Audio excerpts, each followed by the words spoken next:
Lereng gunung setinggi 100 meter di Kampung Bangbayang, Desa Wanureja, Kecamatan Nyalidung, Kabupaten Sukabumi, Jawa Barat, longsor dan menimpa irigasi sepanjang 20 meter. Kepala Desa Wangunreja, Hendra Permana, mengatakan longsor terjadi pada Selasa 26 Maret 2024 lalu, disebabkan hujan mengguyur dengan intensitas cukup lama. Akibat kejadian ini, air irigasi surut, membuat keperluan masyarakat dan pengairan sawah terganggu. Rencana dalam waktu dekat ini pihak pemerintah Desa Wangunreja akan mengerahkan masyarakat dan kendaraan alat berat menggeruk material longsor yang menutup irigasi. Saluran irigasi itu terhambat atau tersumbat oleh longsoran dari gunung.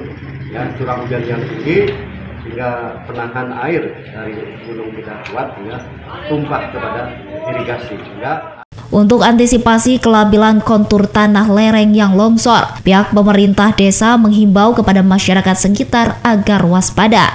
Dari Kecamatan Nyalindung, Kabupaten Sukabumi, Iqbal Bakar melaporkan.